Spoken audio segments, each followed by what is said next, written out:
Hello everyone. मेरा नाम सिद्धार्थ कान प्रधान और मैं आप सभी का स्वागत करता हूं मेरे यूट्यूब चैनल पर। मैं आज आप लोगों के लिए मैराथन शुरू करने जा रहा हूं हिंदी की, क्योंकि अभी यूपी टेट के एग्ज़ाम में ज़्यादा दिन नहीं रह गए हैं। तो जो है हम लोग यूपी टेट के एग्ज़ाम को देखकर जितना भी उसका सिलेबस है उसको सब सारे सिलेबस को कंप्लीट करेंगे इस मैराथन के अंदर। और सिर्फ यूपी टेट के लिए ही नहीं है, ये बाकी जैसे सी टेट या बाकी टीचिंग एग्ज़ाम जहाँ भी हिंदी पूछी जाती है उन सभी के लिए ये बहुत महत्वपूर्ण रहेगी ये वीडियो।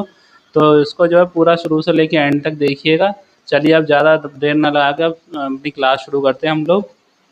तो देखिए, सबसे पहले मैं शुरुआत करना चाहता हूँ हिंदी भाषा के परिचय और प्रमुख बोलियाँ।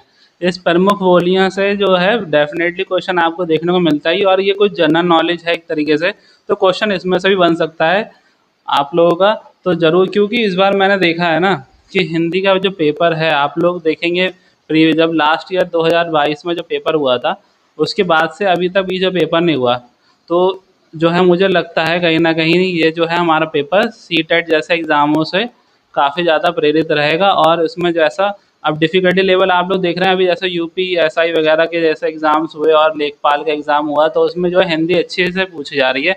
तो मुझे लगता है कि अभी यूपी टेट में भी हिंदी अच्छे लेवल की पूछी जाएगी। तो हो सकता है कि उसमें इन सारी चीज़ों को भी पूछा जाए, तो इसलिए ध्यान से पढ़िएगा इन सारी चीज़ों को, और सब चीज़ नोट डाउन करते चलिएगा या फिर स्क्रीनशॉट ले लीजिएगा, जैसा आप सही समझते हैं। चलिए शुरुआत करते हैं। तो सबसे पहले हम लोग शुरुआत करते हैं भाषा के रूप। तो भाषा के रूप कितने होते हैं? मौखिक भाषा, 3 तरीके की भाषा होती है मेनली। तो मौखिक भाषा, लिखित भाषा और सांकेतिक भाषा। तो मौखिक भाषा जो हम मुंह से बोलकर बताते हैं, लिखित भाषा आप जानते हैं लिखकर, और सांकेतिक भाषा जो होती है संकेतों से हम लोग समझाते हैं। ठीक है, अब बात करते हैं भाषा की सबसे छोटी इकाई क्या है? तो वर्ण है। भाषा की सबसे छोटी इकाई है वर्ण। ठीक है, हिंदी भाषा का विकास क्रम किस तरीके से है? तो हिंदी भाषा का जो विकास हुआ था वो किस तरीके से हुआ है? तो सबसे पहले संस्कृत, फिर उसके बाद पाली, फिर प्राकृत, फिर अपभ्रंश, फिर उससे फिर हिंदी आई हमारी सबसे अभी जो चल रही करंट में। ठीक है, तो इस तरीके से भाषा का विकास क्रम ये है: संस्कृत, पाली, प्राकृत, अपभ्रंश और हिंदी। तो याद रखिएगा इसको। अब नेक्स्ट आते हैं 7 जून, थोड़े इसके जनरल नॉलेज पर आते हैं। तो 7 जून 1955 को बीजी खेर की अध्यक्षता में प्रथम राजभाषा आयोग का गठन हुआ था, और काका केलकर नागरी लिपि सुधार समिति के संयोजक थे। तो आपको ये नाम याद रखने हैं खासकर। तो बीजी खेर, तो बीजी खेर की अध्यक्षता में क्या? पहला पहला राजभाषा आयोग। ठीक है, तो पहला राजभाषा आयोग जो है, पहला राजभाषा आयोग अगर आप देखेंगे, ठीक है, तो जो किसकी अध्यक्षता में हुआ है गठित? तो बीजी खेर की अध्यक्षता में। ठीक है, तो बीजी खेर की अध्यक्षता में पहला राजभाषा आयोग गठित हुआ, और काका कालेकर, ठीक है, काका कालेकर की अध्यक्षता में, काका कालेलकर की अध्यक्षता में नागरी लिपि सुधार समिति के संयोजक थे। ठीक है, तो आपको ये चीज़ें ध्यान रखनी है, बहुत ज़्यादा इंपॉर्टेंट है सारी बातें। और 14 सितंबर 1949 ईस्वी को संविधान सभा द्वारा भारत की राजभाषा घोषित किया गया था। ठीक है, तो हिंदी को भारत की राजभाषा घोषित किया गया था। आप यहाँ पर लिख दी हिंदी को भारत की, यहाँ पर आप लोग ऐड कर लीजिएगा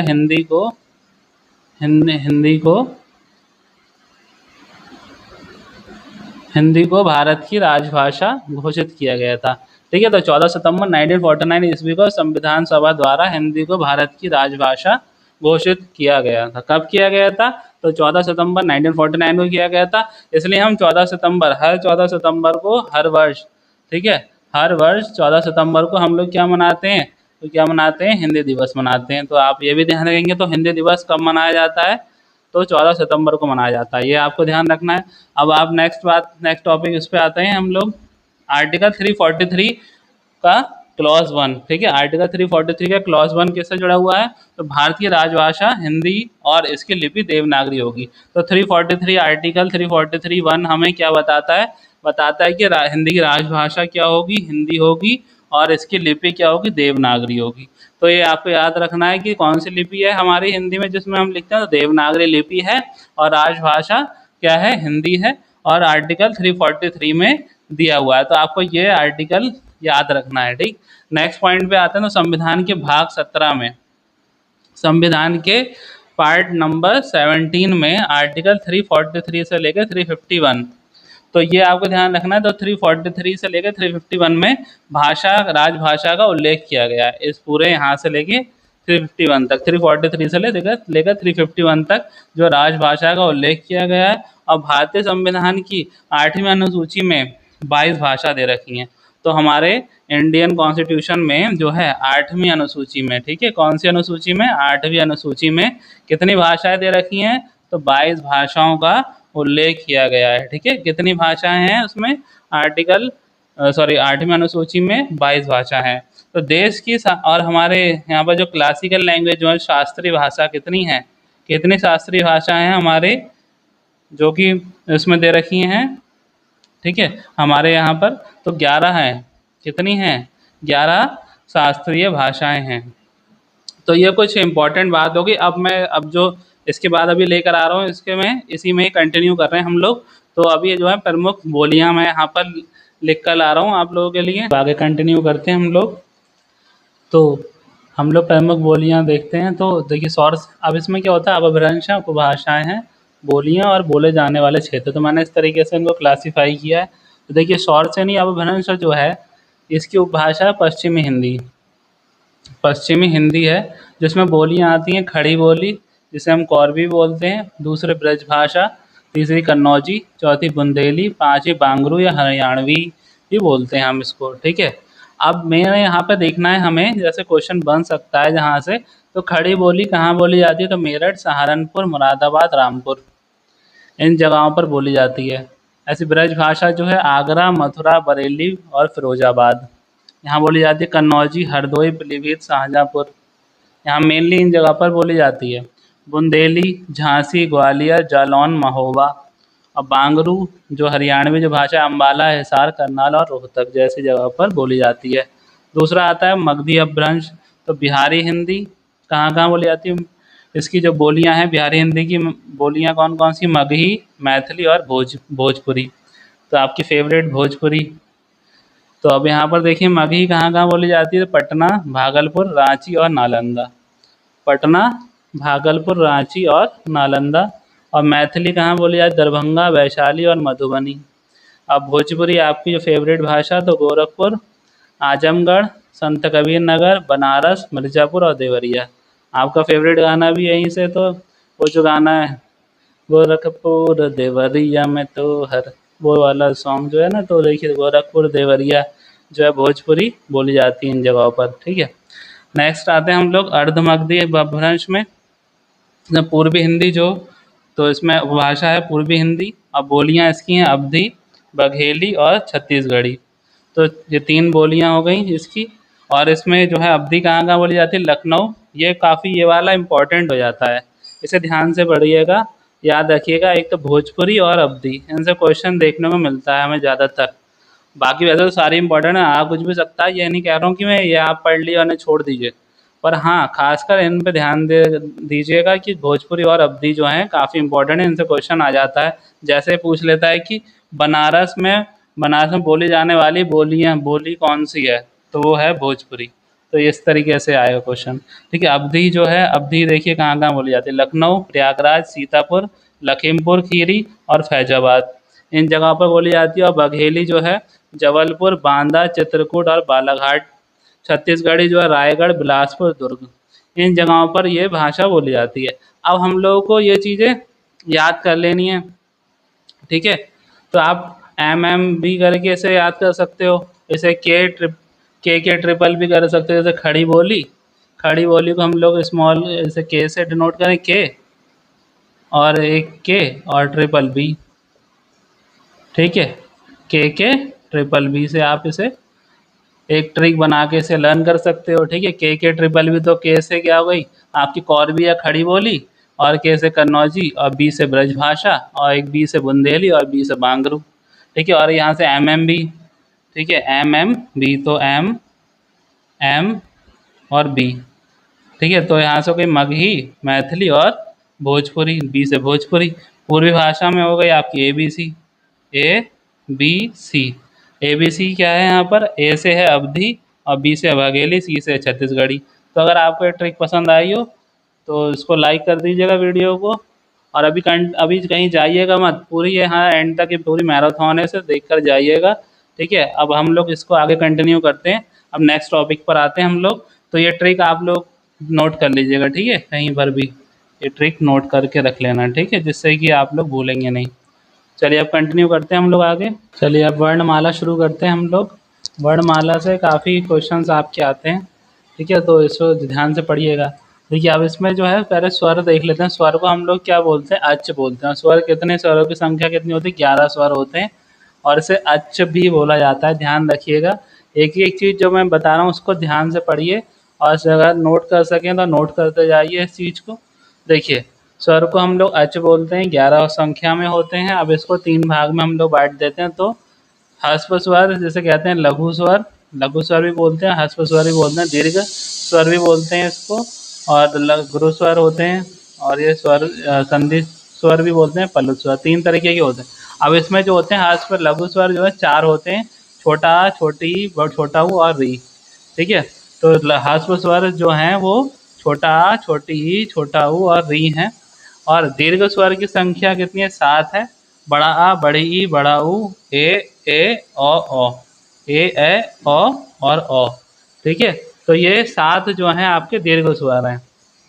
और एक होता है पलित स्वर, जो ओम शब्द जो बोलते हैं हम लोग, तो ये पलित स्वर में आता है, ठीक है। तो याद रखेंगे आप लोग, ह्रस्व स्वर की संख्या 4 होती है, जिसमें छोटा आ, बड़ी, छोटी ई, छोटा ऊ और री आता है। और दीर्घ स्वर में जो है बड़ा आ, बड़ी ई, छोटा ऊ, ए और ओ और आता है, ठीक है। अब इसको भी हम और डिफाइन करें अच्छे से, तो इसमें दीर्घ स्वर के अंदर ये आते हैं 2 मूल दीर्घ स्वर आते हैं और संयुक्त दीर्घ स्वर आता है, ठीक है। अब इसको जो है मैं यहाँ पर ही आपको एक कॉन्सेप्ट भी बता दे रहा हूँ, ये समझा दे रहा हूँ यहाँ पर, कि छोटा आ और छोटा आ से मिलकर क्या बनता है? आपका बड़ा आ बनता है, ठीक है। छोटी ई से मिलकर बनती है बड़ी ई, छोटा ऊ से मिलकर बनते हैं बड़ा ऊ। तो ये बड़ा आ, बड़ी ई और बड़ा ऊ जो होते हैं मूल दीर्घ स्वर हैं। और संयुक्त दीर्घ स्वर में मतलब जो संयुक्त मतलब जो 2 से मिलके बने हों, संयुक्त, ठीक है, जैसे हम कहते हैं इंग्लिश में कंपोजिट। तो संयुक्त जो है, संयुक्त दीर्घ स्वर ये किससे मिलके बनता है? छोटा आ और छोटे से मिलके बनता है ए, ठीक है। और छोटा आ और ए से मिलके बनता है ए, ठीक है। और छोटा आ और ऊ से मिलके बनता है ओ, और बड़ा आ और ओ से मिलके बनता है ओ, ठीक है। तो ये सब आप अपने नोट करते जाइए कॉपी में कहीं भी। और इस तरीके से क्वेश्चन आ भी जाता है कि बताइए ये ए किससे मिलके बना है, ठीक है। तो ऐसे ऑप्शन दे देंगे आपको 4, तो उसमें से आपको टिक लगाना हो किसी में से भी। तो समझ में आ गया होगा। तो हम लोग आगे व्यंजन पे चलते हैं। देखिए व्यंजनों की संख्या कितनी होती है? 33 होती है, 33, और इसे हल बोलते हैं, ठीक है, हल, ठीक। जैसे यहाँ पर स्वर को अच बोलते हैं और व्यंजनों को क्या बोलते हैं हम लोग? हल बोलते हैं, ठीक है। अब इसमें भी 3 तरीके के व्यंजन होते हैं, स्पर्श व्यंजन, अंतस्थ व्यंजन और ऊष्म व्यंजन, ठीक है। तो स्पर्श व्यंजनों की संख्या कितनी होती है? 25 होती है। और अंतस्थ व्यंजनों की संख्या कितनी होती है? 4 होती है, ठीक है। तो इसमें या, रा, ला और वा 4 होते हैं। अंतस्थ व्यंजन कौन से हैं? या, रा, ला, वा, ठीक है, याद रखेंगे। अंतस्थ व्यंजन या, रा, ला, वा, ठीक। या, रा, लावा अंतस्थ व्यंजन। ऊष्म व्यंजन है शा, श, सा, हा, शा, स, सा, हा। आप देखो अंतस्थ व्यंजन ये जो है अंतस्थ हो गए, और ऊष्म व्यंजन यहाँ पे ऊष्मा क्यों है? क्योंकि इसमें ज़्यादा ऊष्मा निकल रही हमारी बोलने में, जैसे शा, सा, शा, है ना, सा, शा, सा और ह, तो इसमें ज़्यादा आवाज़ निकलती है, ऊष्मा निकलती है, तो इसलिए ऊष्म व्यंजन बोला जाता है इनको। अब ये देखिए कुछ होता है अनुनासिक, जो अंक जिन्हें जो है नाक से बोला जाता है, ठीक है, जिनकी आवाज़ नाक से निकलती है वो अनुनासिक होते हैं। तो ये वर्ण जो हैं, उन वर्णों के जो लास्ट वाली जो सीरीज है उसमें के लास्ट वाले जितने भी वर्ण हैं, जैसे का वर्ण, ठीक है, चा वर्ण, उनके लास्ट वाले जो वर्ण हैं उनके जो वो हैं लेटर्स, वो हैं ये ड, या, अणा, ना और मा। तो ये अनुनासिक होते हैं, जो कि इनकी आवाज़ किससे आती है? नाक से निकलती है, जैसे ना, माँ, तो नाक से आवाज़ निकलती है, इसलिए अनुनासिक व्यंजन बोला जाता है। चा, छा, जा और झा, चा, छा, जा और झा, ठीक है। ये स्पर्श संघर्षी हैं। स्पर्श तो आप देखो, बोल कर देखो इन्हें एक बार, आप एक बार खुद से प्रोनाउंस करके देखिए पढ़ते पढ़ते ही। चा, छा, जा और झा, चा, छा, जा, झा बोलते समय ये आपके स्पर्श कर रहे हैं टंग को ऊपर, चा, तो टंग आपकी च ऐसे कि लग रही है, जब जीभ आपकी ऊपर तालू में लग रही है तो स्पर्श संघर्षी है। ठीक है, मतलब स्पर्श हो रहा है, संघर्ष भी हो रहा है, तो इस तरीके के व्यंजन होगा ये।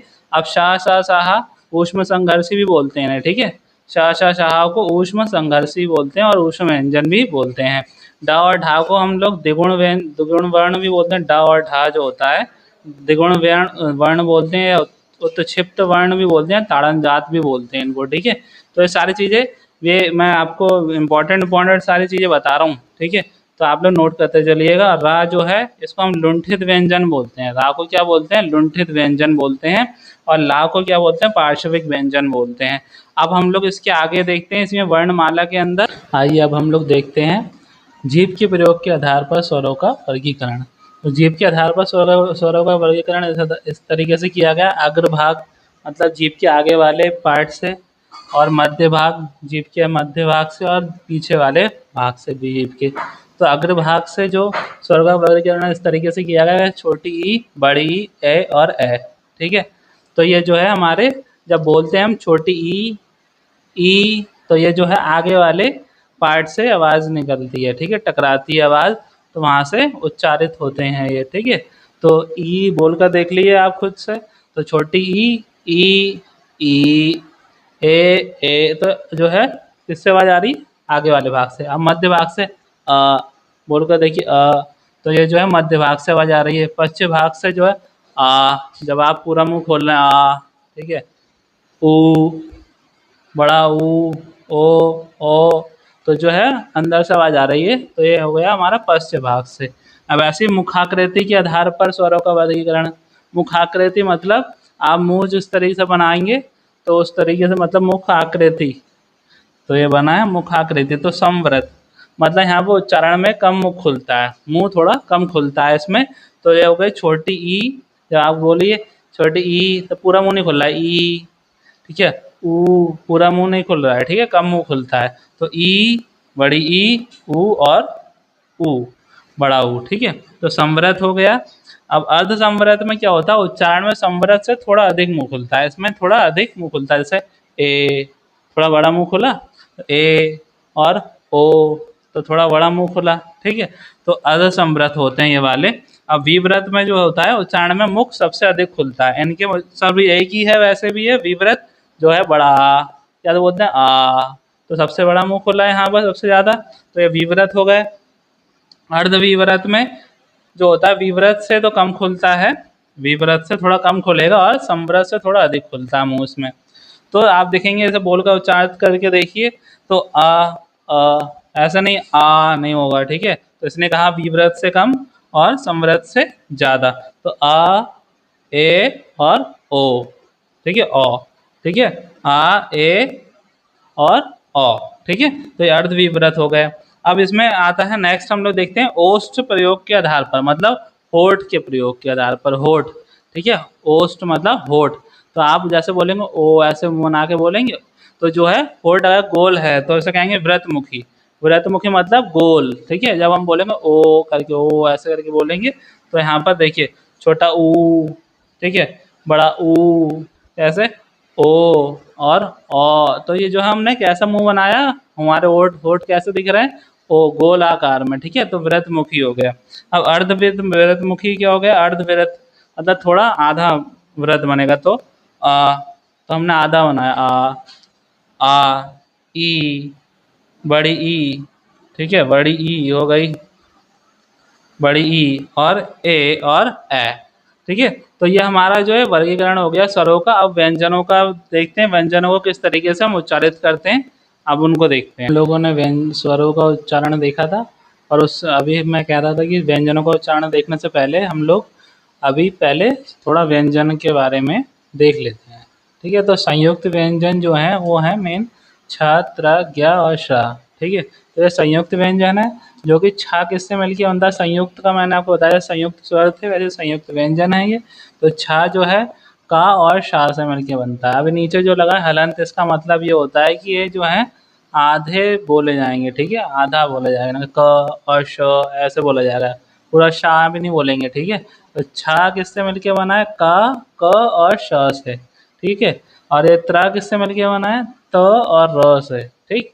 और ज्ञा किससे मिलके बना है? ज और या से, ठीक है। श्रा किससे मिलके बना है? श और र से।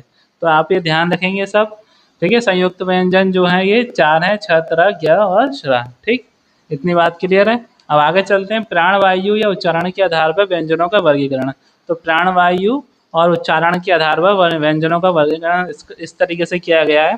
देखिए, तो वर्ण एक कॉलम में हमने बना लिए, और एक तो अल्प प्राण हो गए, एक ये महाप्राण।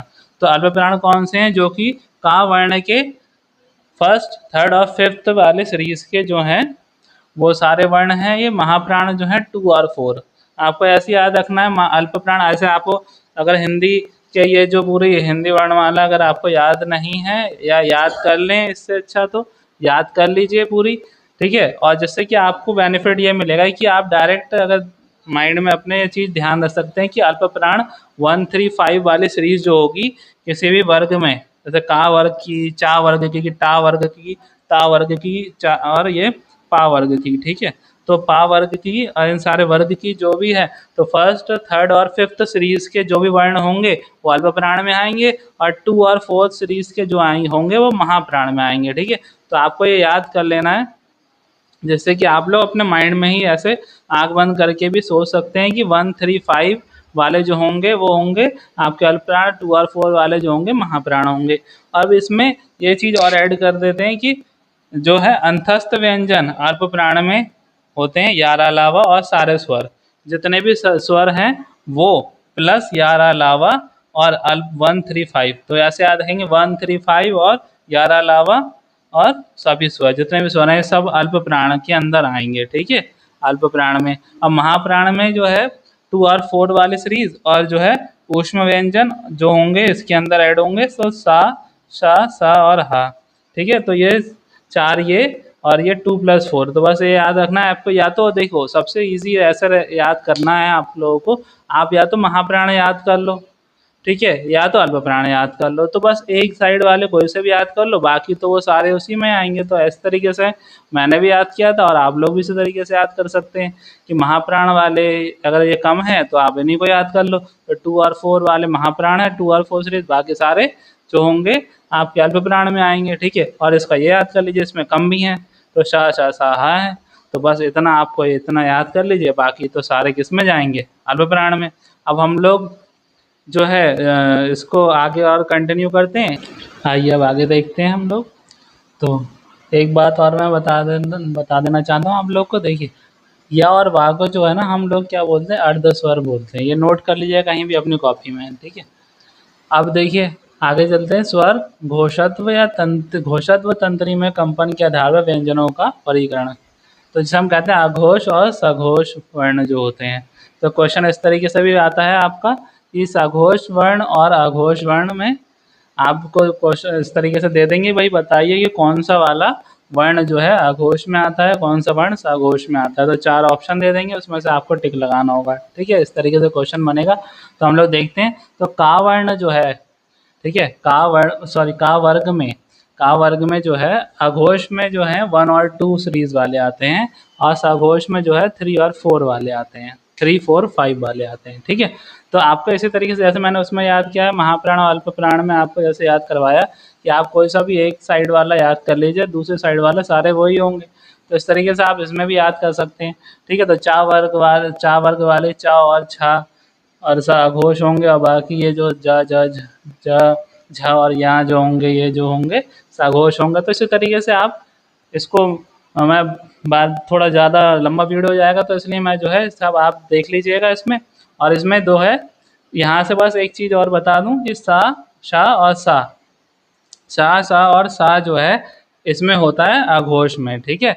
1, मतलब 1 और 2 वाली सीरीज प्लस सा, सा और सा, ठीक है, ये अघोष में आते हैं। और सघोष या घोष भी कहते हैं कभी कभी इसे। तो इसमें जो है 3, 4, 5 प्लस यारा अलावा और सभी स्वर, ठीक है, ये जो अंतस्थ वाले हैं, ठीक है, यारा अलावा अंतस्थ व्यंजन जो है यारा अलावा और सभी स्वर प्लस हा। हा ने यहाँ पे थोड़ा धोखा दे दिया अघोष वालों को, जैसे यहाँ पे सा, शा, सा था तो हा यहाँ पर आ गया, ठीक है। तो यहाँ पर आप ध्यान रखेंगे तो सघोष किस तरीके से याद रखेंगे, 3 4 5, 3 4 5 प्लस सभी स्वर और 11 अलावा और हा भी उसमें ऐड हो गया है। सेम ऐसे ही अघोष, अघोष वाले कैसे याद रखेंगे, 1 और 2 वाली सीरीज, 1 वाली 2 वाली शुरुआत की सीरीज जो है वो, और सा सा सा, ठीक है। बस ऐसे याद रखना है आपको। तो उम्मीद करता हूँ कि आप लोगों को ये याद भी हो गया होगा। तो आगे चलते हैं हम लोग वर्णों के उच्चारण स्थानों की तालिका। अब यही मेन है, आपको ये अच्छे से रट लेनी है। ये इससे क्वेश्चन, एक क्वेश्चन जरूर आएगा, तो अच्छे से रट लेना है इस चीज़ को। तो छोटा आ बड़ा आ, तो देखिए मैं इस चीज़ को बहुत अच्छे समझाता हूँ, जिस तरीके से मैंने समझाता है इसको, तो आपको याद करने में ज़्यादा डिफ़िकल्टी नहीं होगी। तो पहले तो आप इधर आ जाइए। तो सबसे पहले देखिए उच्चारण के स्थान कैसे होते हैं। तो कंठ जो है, ठीक है, कंठ से सबसे पहले, फिर उससे ऊपर तालु होता है, फिर उससे ऊपर तालु होता है, फिर उससे आगे मूर्धन्य, ठीक है, उससे आगे वाला पार्ट मूर्धन्य, फिर हमारे दांत आते हैं, दांत, फिर उसके बाद आते हैं होठ, ठीक है, जैसे हम ओष्ठ भी बोलते हैं या ओष्ठ्य भी बोलते हैं, ठीक। तो कंठ, तालु, फिर मूर्धन्य, फिर दंत या दांत या ओष्ठ, होठ हमारे, फिर उसके बाद ये जो 3 अलग से हैं जिसमें दंत तालु है, मतलब दांत और तालु, दांत और तालु जो ऊपर वाला ये तालु पार्ट है वो दंत और तालुए से मिलकर, और फिर कंठ और ओष्ठ, कंठ और होठ से मिलकर जो बने हैं, और दंत और ओष्ठ, दांतों और होठ से जो मिलकर जो ध्वनि उच्चारित होगी वो वाले। तो इस तरीके से आपको ये ध्यान रखना है, ठीक है। तो याद रखिए कंठ, फिर तालु, फिर मूर्धन्य, फिर दंत, फिर ओष्ठ। तो इस तरीके से सीरीज में बाहर को आवाज़ आती है। तो यही इस तरीके से आपको उच्चारण स्थान याद रखने। अब उच्चारण स्थान याद रखने के साथ में अब ये इधर आ जाइए वर्णों की तरफ। तो मैं इस तरह आपको बहुत ईजिली, बहुत मतलब ये आपके लिए बिल्कुल बच्चों वाली बात हो जाएगी, ये याद इतने ईजिली याद करा दूंगा मैं आपको। देखो तो आपको क्या है, छोटा आ बड़ा आ, छोटी ई बड़ी ई, ठीक है, जैसे हम स्वरों को लिखते हैं, छोटा आ बड़ा आ छोटी ई बड़ी ई, ठीक है। ध्यान से देखते जाइएगा पूरा, छोटा आ बड़ा आ छोटी ई बड़ी और री, फिर री, फिर एक गैप छोड़ देना है हमें यहाँ पे, ठीक है, एक गैप छोड़ देना है, छोटा ऊ बड़ा ऊ, फिर ए और ए, ओ और ओ, ठीक है, लास्ट में ये वाह आएगा। ये दंतोष्ठ वाला होता है, ये इंपॉर्टेंट है काफ़ी। दंतोष्ठ वाला क्वेश्चन इस तरीका है, दंतोष्ठ वाला वर्ण वर्ण कौन सा है, तो आप डायरेक्ट यहाँ से याद रखेंगे वाह होता है, ठीक है। अब देखिए यहाँ से, तो मैंने आपको बताया छोटा आ बड़ा आ छोटी बड़ी और री, फिर एक गैप, फिर छोटा ऊ ए ओ, और ये इस तरीके से आप लिखें ए और ओ और वाह, ठीक है, इस तरीके से लिखेंगे। फिर उसके बाद जैसे ये वर्ण है, ये जो सीरीज है का कचट तप वाली, कचट तप, ठीक है, ऐसे बोलते हैं कचट तप वाली जो सीरीज है, तो आप इसको ऐसे ही उतार देंगे, जैसे का खा अणा। अभी ये भी बताऊंगा, देखना पहले, फिर ये पहले ये लिख लें, का खा गा खा अणा, फिर चा छा जा झा या, ठीक, चा छा जा झा या, ठीक, या, ठीक, इतना आपने लिख लिया, सारे वर्ण लिख, सारे वर्ग लिख लिए कचट तप वाले, टाठा डाढ़ा णा, ठीक है, ताथा दाधा ना, और पा फा बा भा मा, ये आपने लिख लिए। अब आते हैं इनके इधर वाले, ठीक है, ये हमने जो जितने भी थे हमारे वो हमने यहाँ से लिख लिए। अब आते हैं यहाँ पर, देखिए हा, जो हम लोगों ने देखे थे ये वाले जो होते हैं ऊष्म व्यंजन जो होते हैं, ठीक है। अब उसको लिखने का तरीका देखिए कैसे। हा को सबसे पहले लिख दो आप, जैसे शा सा सा और हा था, तो हा को सबसे पहले लिख दो, फिर उसके बाद से आप ऐसे लिखेंगे, जो इस सीरीज में लिखा है सा सा सा, वो सीरीज में आप यहाँ से लिख दो सा सा और सा, ठीक, इतनी बात क्लियर है। सा सा और सा लिख दिया आपने। अब उसके बाद अब ये जो 11 लाभांतस्थ व्यंजन जो हैं उनको किस तरीके से लिखना है, तो शुरुआत पहली लाइन छोड़ दीजिए, फिर लिखना शुरू करिए या रा ला, और ये वा लास्ट में भेज दीजिए। क्लियर हो गया ना। इससे इजी कोई और नहीं समझा सकता आपको। मैंने ये जिस तरीके से लर्न किया था मैंने आपको उसी तरीके से समझा दिया है, ठीक है, बहुत ईजिली आपको याद हो जाएगा ये। उम्मीद करता हूँ कि आपको भी याद हो ही गया होगा, ठीक है। अब हम लोग जो है अपने नेक्स्ट टॉपिक पे चलते हैं। अभी कंटिन्यू रहेगी ये वीडियो, जाइएगा मत, पूरी वीडियो देखकर जाइएगा, ठीक है। देखिए अब आगे कंटिन्यू करते हैं हम लोग। हिंदी में प्रयुक्त होने वाले विराम चिन्ह, इनसे भी क्वेश्चन आ जाता है। तो हिंदी में जो प्रयुक्त होते हैं विराम चिन्ह, तो उनका क्या मतलब होता है, आपको ये चीज़ मेन क्वेश्चन इस तरीके से आएगा कि इस चिन्ह का क्या मतलब है। ठीक है। और ये जो है कहाँ यूज़ होता है, ठीक है। तो अल्प विराम जो होता है, जैसे कॉमा जिसे हम लोग बोलते हैं इंग्लिश में, तो इसे कैसे यूज़ करते हैं, देखो जैसे रुको मत जाने दो। अब यहाँ पर रुको और मत जाने दो कहा गया, ठीक है। रुको और मत जाने दो। पर इससे अगर ये कॉमा अगर थोड़े से दूर और शिफ्ट हो जाता तो यहाँ पर हो जाता रुको मत जाने दो। तो एक में तो हम कह रहे हैं रुको मत जाने दो, एक में हम क्या कहना चाह रहे हैं, रुको मत जाने दो। तो सेंटेंस पूरा चेंज हो गया यहाँ पर, बात भी हमारी जो कहना चाह रहे थे वो भी अलग हो गई।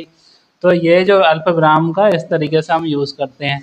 अर्ध विराम जो होता है जिसमें एक डॉट नीचे कॉमा लगा होता है, उसमें उसे जो है एक वाक्यांश का दूसरे वाक्यांश के साथ संबंध बताने के लिए हम लोग करते हैं। तो एक सेंटेंस का दूसरे सेंटेंस के साथ में क्या कनेक्शन है वो बताने के लिए हम लोग इस अर्धविराम का प्रयोग करते हैं, ठीक है। और नेक्स्ट उपविराम क्या है, किसी कथन को अलग दिखाने के लिए हम लोग प्रयोग करते हैं। जैसे जैसे देखिए विज्ञान वरदान या अभिशाप, तो डॉट यहाँ पे 2 डॉट लगा इस तरीके से, तो विज्ञान क्या है, वरदान या अभिशाप। तो इस तरीके से किसी कथन को अलग दिखाने के लिए हम लोग इसका प्रयोग करते हैं। और पूर्ण विराम जो है यहाँ पर, तो आप जानते हैं कब जैसे ही हमारा सेंटेंस खत्म होता है तो हम पूर्ण विराम लगाते हैं। अब इसमें आदि बोधक, तो इसमें विस्मय रहता है, जैसे ओ हाय हे राम, ठीक है, अरे। तो इस तरीके के जो शब्द होते हैं वो विस्मय आदि बोधक होते हैं, ठीक। अब विवरण चिन्ह, कि आप जैसे किसी चीज़ का विवरण दे रहे हैं, किसी चीज़ का विवरण देने के लिए हम लोग यूज़ करते हैं, ठीक है। तो आपने यहाँ पर लगाया जैसे कि आप विवरण किसी चीज़ का देना चाहते हैं तो डैश ऐसे डॉट लगा के एक डैश लगाएंगे, फिर उस चीज़ के बारे में लिखना शुरू करेंगे कि इसके अंदर ये चीज़ है, ठीक है। तो ये विवरण हो गया। उद्धरण चिन्ह क्या होता है, उद्धरण चिन्ह जिसे हम कहते हैं इन्वर्टेड कॉमा सिंगल वाला और डबल इन्वर्टेड कॉमा होते हैं। तो जैसे हम लोग किसी की भी चीज़, किसी बात को भी, किसी के कथन को, कहे गए कथन को ज्यों तो लिखने के लिए, उसका एग्जाम्पल ये है, नीचे लिख दिया मैंने। उद्धरण चिन्ह का जैसे एग्जाम्पल क्या है, सुभाष चंद्र बोस ने कहा तुम मुझे खून दो मैं तुम्हें आज़ादी दूंगा।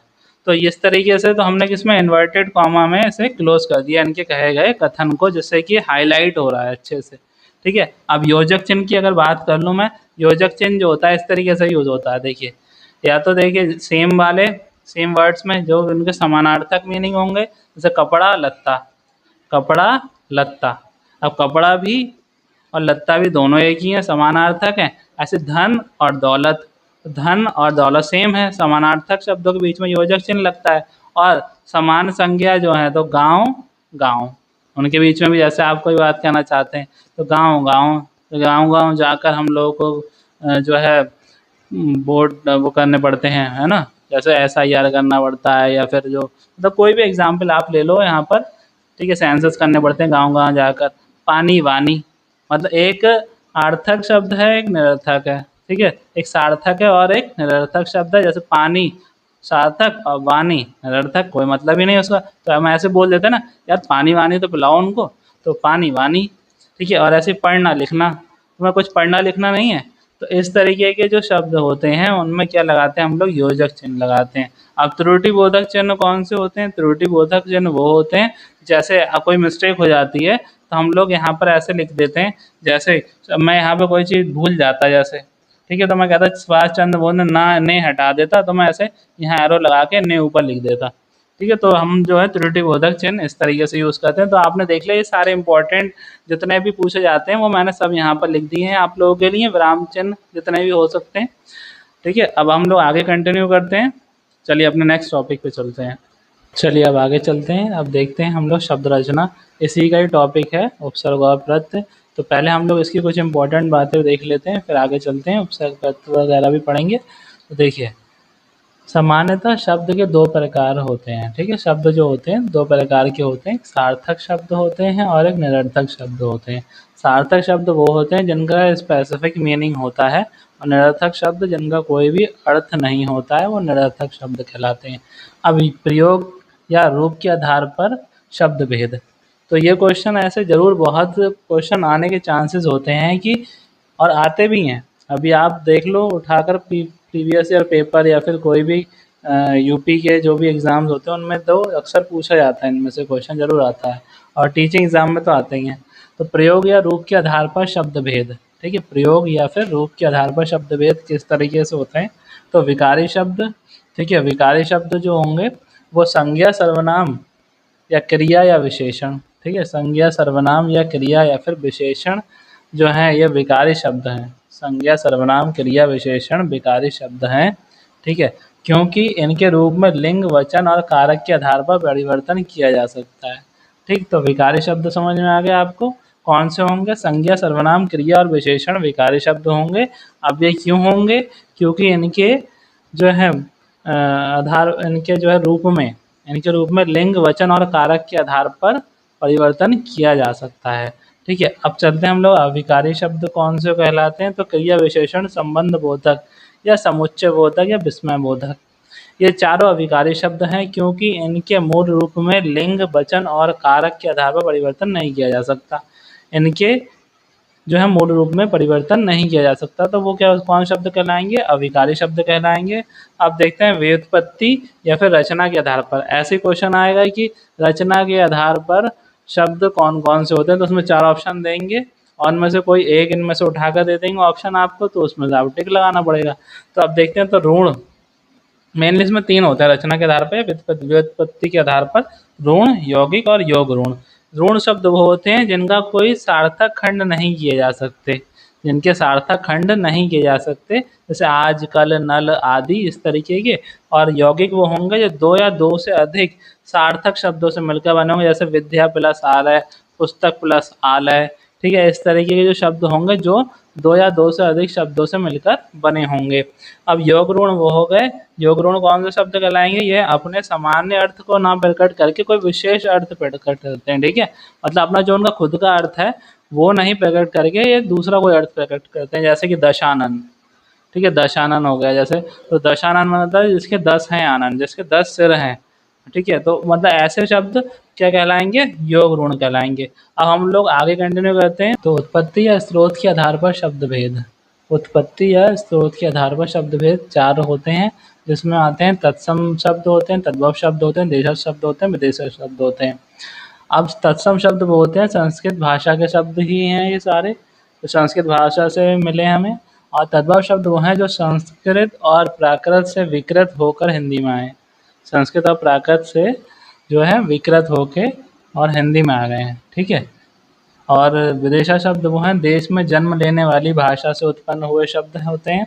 और विदेशा शब्द वो होते हैं जो विदेशी भाषाओं से हिंदी भाषा में आ चुके हैं। ठीक है, अब ये जो है ना, इन सब की जो तत्सम और तद्भव शब्दों की, मैं अगर आप कहोगे तो मुझे कमेंट कर देना इस वीडियो में कमेंट कर देना आप मेरे को, तो मैं इसकी जो है पूरी पीडीएफ, ठीक है, इम्पोर्टेंट जो शब्द होंगे तत्सम, तद्भव और ये विदेशज और देशज शब्द के पूरी पीडीएफ आप लोगों को एक प्रोवाइड करा दूंगा, तो मुझे कमेंट में ध्यान दिला दीजिएगा। ठीक है, अब आगे चलते हैं हम लोग उपसर्ग और प्रत्यय पे।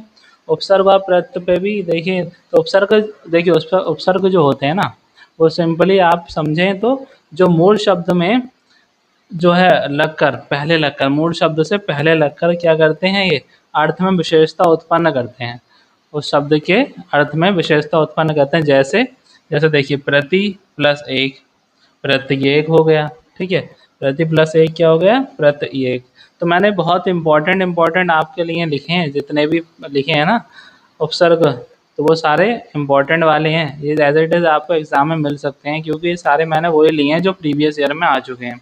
ठीक है, और भी इम्पोर्टेंट कुछ बचे हैं, अब यहाँ पे इतनी जगह नहीं थी, तो आप लोग मुझे कहोगे तो मैं इनकी जब पीडीएफ दूंगा तो उसके साथ में आप लोगों को ये इसकी पीडीएफ भी इसमें अटैच कर दूंगा। ठीक है, टेलीग्राम चैनल पे मेरे मिल जाएगी आपको, बस मुझे याद दिला देना एक बार। ठीक है, कमेंट में एक बार लिख देना कि सर वो पीडीएफ भेज दीजिए, तो मैं इस चीज़ की सबकी पीडीएफ आप लोगों को शेयर कर दूंगा। मेरे टेलीग्राम चैनल को ज्वाइन कर लेना, मेरे जो है बायो में टेलीग्राम चैनल का लिंक है, आप वहाँ जाके ज्वाइन कर लीजिएगा उसे। ठीक है, चलिए आगे देखते हैं। तो प्रति प्लस एक प्रत्येक। ठीक है, प्रति प्लस एक प्रत्येक हो गया, प्रति प्लस उत्तर प्रत्युत्तर। अब आप यहाँ देखें कि ऊ है, यहाँ पर या बन गया।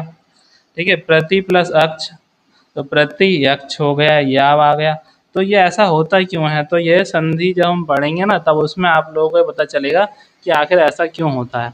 ठीक है, ऐसे प्रति प्लस आशा तो प्रत्याशा, प्रति प्लस अय तो प्रत्यय, इस तरीके से। तो प्रति से बनने वाले और प्रति उपसर्ग से बनने वाले शब्द थे ये सारे। अब प्रा से बनने वाले जैसे प्रख्यात, प्रख्यात हो गया, ठीक है। और प्र प्लस मान तो प्रमाण। अब ऐसे आपको मिल सकता है कि प्रमाण का संधि विच्छेद करिए, तो प्रमाण का संधि विच्छेद कैसे करेंगे? प्र प्लस मान, ठीक है। ऐसे प्रयोग का कैसे करेंगे आप लोग संधि विच्छेद? तो प्र प्लस योग, प्र प्लस आचार्य हो जाएगा प्राचार्य। तो इस तरीके से ये शब्द आपको देखने को मिल सकते हैं आपके एग्जाम में, ये सारे ही इंपॉर्टेंट है। अब सम प्लस विधान तो संविधान। देखिए अगर संविधान का अगर आता है क्वेश्चन कि आप इसका संधि विच्छेद करिए तो आप कैसे करते? वहाँ लिखा होता है संवि प्लस धान लिखा होता है, एक लिखा होता है जो ऑप्शन में सम प्लस विधान लिखा होता है, तो आप कौन सा ऑप्शन टिक करते? तो ये वाला।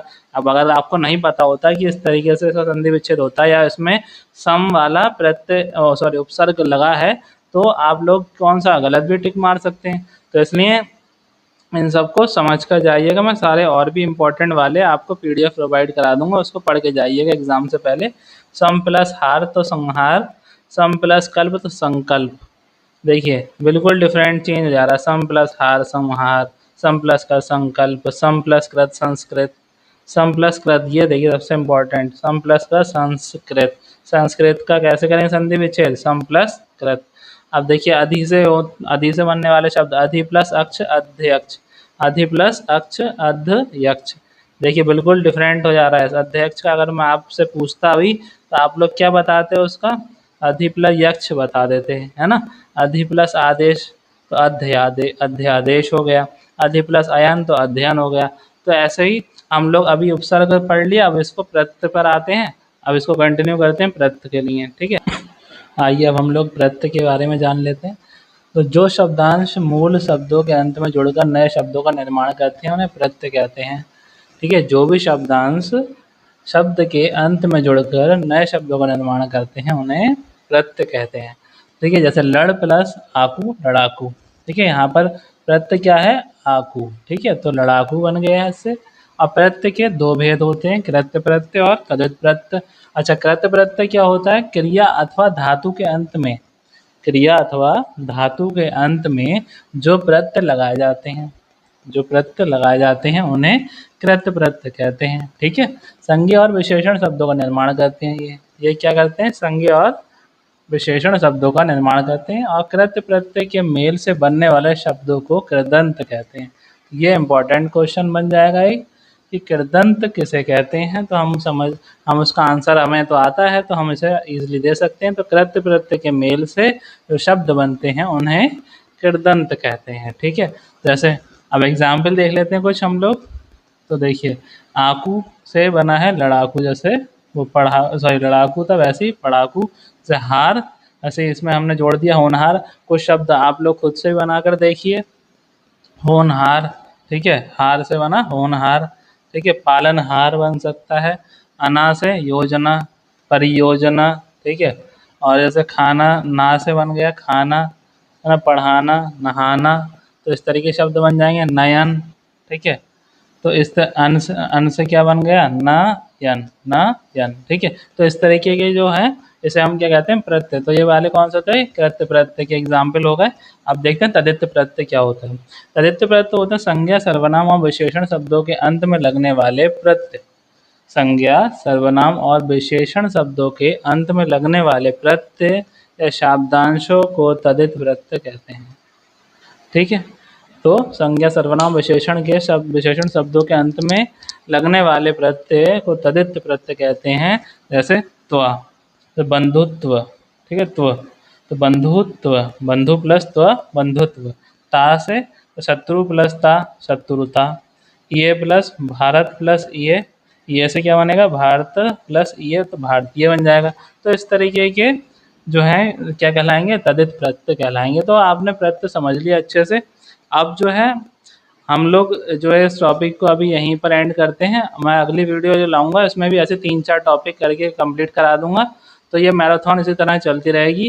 तो कम से कम 3-4 आएंगी मैराथन के जो है वीडियोस आएंगे। तो इसी में मैं पूरा ग्रामर जो है आपकी कंप्लीट करा दूंगा। और रही बात जो इम्पोर्टेंट वो सारे वर्ड्स की, जैसे अभी उसमें तद्भव तत्सम हो गए, देशज विदेशज हो गए, और उपसर्ग प्रत्यय के कुछ और इम्पोर्टेंट उपसर्ग प्रत्यय के एग्जाम्पल मैं आप लोग को एक PDF में दे दूंगा। तो आप लोग मुझे कमेंट सेक्शन में याद दिला दीजिएगा एक बार। और दूसरी और इम्पोर्टेंट बात सबसे कि मैं जो है इसमें आपके जो मुहावरे हो गए, लोकोक्तियाँ हो गई, ठीक है? और जितने भी आपके पर्यायवाची हो गए, समानार्थक हो गए, वाक्यांशों के लिए यही शब्द हो गए, वो सब मैं आपको पीडीएफ के रूप में मैं सब आपको टेलीग्राम पर प्रोवाइड करा दूँगा, ठीक है? तो मेरे टेलीग्राम चैनल को भी ज्वाइन कर लीजिएगा और इस वीडियो को अगर आपने पसंद किया है, अच्छी लगी आपको, तो इसे ज़्यादा से ज़्यादा लाइक करें और सब्सक्राइब करें और साथ ही साथ शेयर सबसे ज़्यादा करिए, जिससे कि और लोगों को भी बेनिफिट हो और मुझे भी एक मोटिवेशन मिले कि मैं और वीडियो बनाऊँ ऐसी, ठीक है? तो जब तक के लिए अपना ध्यान रखिए। धन्यवाद।